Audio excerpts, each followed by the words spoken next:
Sir sir sir sir sir అయ్యో అదేమిటి sir SI గారి చేత పెట్టెలు మోస్తున్నారు. అయినా మీకెందుకు సార్ ఈ పనులు? 4 కానిస్టేబుల్ పంపిస్తే క్షణంలో సర్దేస్తారుగా. ఆ పెట్టిన నెత్తిమే పెట్టండి చెప్తాను. ఏమిటయ్యా నువ్వు సామాన్లు మోస్తావు? అవును సార్, ఏ ఎస్ఐ ఇచ్చినా మాకు ఇదే అలవాటు సార్. ఆ మాట అంటానికి నీకు సిగ్గుగా లేదట హెడ్? అసలు నీకు హెడ్ ఉంది ఎందుకే? టోపీ పెట్టుకోవడం కోసం కదా సార్. నీ మొహం టోపీ పెట్టుకోవడానికి నీ హెడ్ ఎక్కర్లేదయ్యా. నీకు హెడ్ ఉంది, నువ్వు హెడ్ కానిస్టేబుల్ అయింది సిన్సియర్ గా పనిచేయడానికని ఇలా మూట మోయడానికి కాదు. అర్థమైందా? అవుతున్నట్టే ఉంది సార్. వెళ్ళే స్టేషన్కి వెళ్ళి పని వెళ్ళు. అయ్యో అలా కాదండి, ఈ పటం ఇక్కడ పెట్టారనుకోండి ఈవిడ కూడా ఇంపార్టెన్స్ ఇచ్చినట్టుంటుంది. అయినా దేవత లాంటి మీరుండగా ఇంక దేవుళ్ళు ఎందుకండి? కాకా పట్టడం లేదు, నిజంగా అంటున్నాను. ఒట్టు. ఏమిటి అలా చూస్తున్నారు? నేనెవరిననా? నా పేరు వాణి. వీణ వాయించడం కూడా వచ్చు. బస్ ఎక్కువ పోయడం వల్ల ఇలా అవుతున్నాను గాని నస మాత్రం పెట్టను. అర్థం అక్కడ కాదండి, ఇక్కడ తగిలించండి. ఇప్పుడు మీకు ఇంట్లోకి ఎటు నుంచి ఎవరెవరు వస్తున్నారో కనబడుతుంది. ఏమిటి సార్ అలా చూస్తున్నారు? మీ వంశమే పోలీస్ వంశం అంట కదా. మీ నాన్నమ్మ గారు, మీ అమ్మగారు, మీ శ్రీమతి గారు ఎన్ని నోములు నోచుకుంటే ఇంటి కోడళ్ళగా వచ్చారో.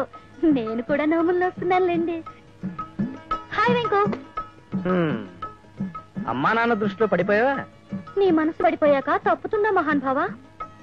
ఎవరండి ఆ అమ్మాయి? నీకు ఇంకా అర్థం కాలేదా? మన వాడు డ్యూటీలో జాయిన్ అవ్వకుండా చేసే నిర్వాహకం ఇదే. ఫోన్లేండి, మంచి పనే చేశాడు.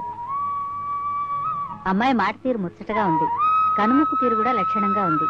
మీరు చెప్పిందే నిజమైతే నాకేం అభ్యంతరం లేదు. నీకేం అభ్యంతరం లేదా? అయితే నాకు లేదు.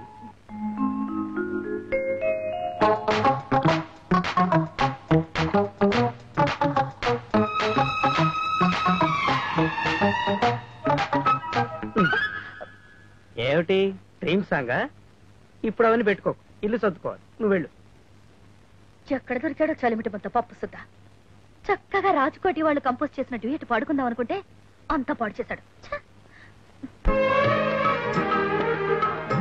ఏమిటి నాన్న పెరుగునందున తర్వాత పప్పనందినట్టు? అందరూ ఓకే అనుకున్నాక మళ్ళీ పెళ్లి చూపులు ఏమిటి? గౌరవమీరా, నువ్వెన్ని వ్యర్థ వేషాలు వేసినా పద్ధతే, సాంప్రదాయం సాంప్రదాయమే. స్వీట్లు తీసుకోండి. వద్దండి.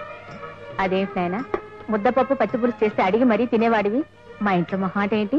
అమ్మా మొహాటం కదే, ఇప్పుడు తింట మొదలెడితే పెళ్లి భోజనంతో లేస్తాడు. కాదే అబ్బాయి, పిల్లని చూడాలని తహతహలాడుతున్నాడు. రమ్మను. వాణి వాణి.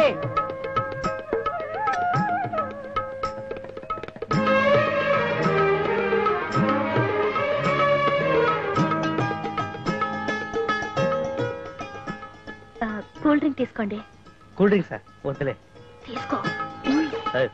వద్దంటుంటాయి. వద్దన్నవాడిని బలవంతం చేస్తావు ఎందుకమ్మా? నాకు మావి గారు ఈ గ్లాస్ తీసుకోండి. గ్లాస్ ఏదైతే ఉందిలే అమ్మా. ఇలా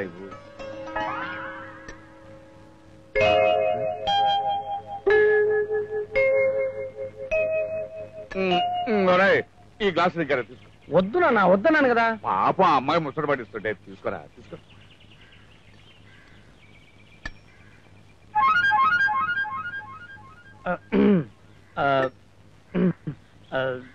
చిన్న పనుంది, ఇప్పుడే వస్తా. ఏమిటా నవ్వు? ఆ అమ్మాయి కాబట్టి వాడిని పెరట్లోకి రమ్మని చిన్న చీటీ పంపించింది. అదే నువ్వైతే నన్ను పెరట్లోకి రమ్మని పెద్ద వాల్ పోస్ట్ వేసేదాన్ని.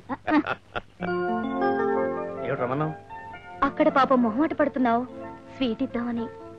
స్వీట్ అంటే ముద్దు ఇచ్చేసాయి.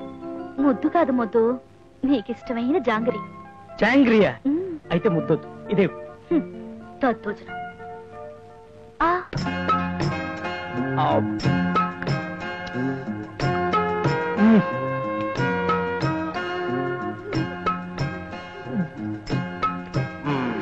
బాగుంది, ఇంకోటి పెట్టవా?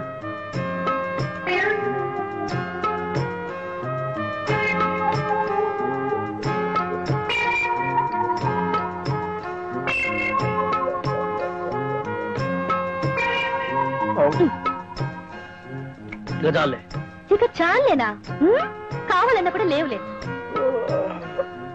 ఇప్పుడు పడుకుంటే నిద్ర వస్తుంది. అయ్యో దద్దోజనం. లేకపోతే కౌగులింతల సమయాన్ని ఆవులింతలతో పాడు చేస్తావా? మనల్ని గదిలోకి పంపించింది అందుకు కదూ, మర్చిపోయా. అబ్బా అప్పుడే కాదు. కొంపతీసి దానికి కూడా ముహూర్తం ఏమైనా ఉందా? అది కాదు, సరదాగా డ్యూయట్ పాడుకుందామని. క్యాసెట్ పెట్టినా? క్యాసెట్ ఏదో రికార్డింగ్ డాన్స్ లో ఉంటుంది. మరి ఎలా? నేను చెప్తాగా. కమాన్ రాజ్కోటి.